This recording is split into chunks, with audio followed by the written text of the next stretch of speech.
did recently at work pass a sting test. And if you guys don't know what a sting test is, that's when the cops send somebody into a bar under the age of 21, and if you serve them, you get like a really big fine and fired from your job. It's basically the cops just doing fucked up impractical jokers at the end of the day, yeah. I imagine they're in the girl's earpiece like, show her Costco card, see if she's a dumb bitch, see if she gives it to you. It's gonna be hilarious, yeah. And I was thinking about it. I was like, who would do that as a job, right? Like, what 20-year-old is getting people fired from their job? That's bad juju to be putting out in the world. But then my friend told me this. She said that if you get ticketed for underage drinking, the cops make you do that, go into bars and do that.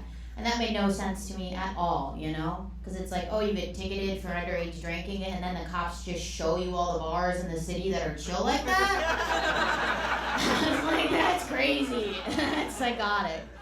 That's crazy, because it's like, sure, that bartender gets fired, sure, but you don't think that's a systemic issue at the bar? Okay, you think the cops would understand what a fucking systemic issue is, okay? You think they get it? Some of you didn't laugh at that, and I clocked that. I'm mainly mad because I almost did fail the test. I almost did fail. She came in, guys. This girl came in. She didn't sit down. She didn't ask for a menu. She looks at me and she goes, Bud Light in a bottle. And I was like, okay, ma'am, first off, we have no bottles in this whole restaurant. Second off, you are a very young-looking white girl. Do you know we have mango White Claw? What? You drink of an 80-year-old construction worker? That's crazy, right?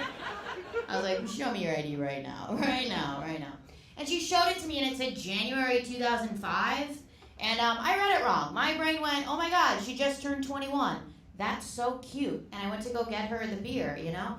And I cracked the hams, that's what she got. And then I went to go bring it over to her. And I brought it over to her, and I set it on the coaster, and I looked at her directly, and I go, wait, is it 2025 or 2026?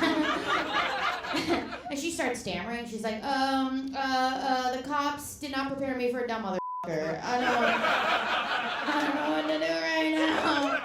And that was my cue. I was like, oh, I messed up. And then I took it away. And then I did pull out my phone and Google legal drinking age today.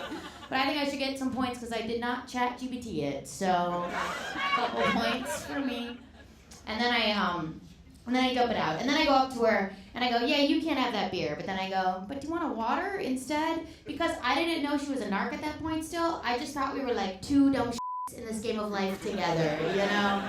And I was like, let's be best friends. You're only 11 years younger. And then she was like, no, I gotta go. And I was like, yeah, I gotta kick you out. You're so right. And then she left. And then the cop came in and he was like, you passed. And I was like, barely, what? She lied to you. And then this is the best part of the whole thing. And then all my regular alcoholics, so I do illegally overserve every day, were like, yeah, you did it!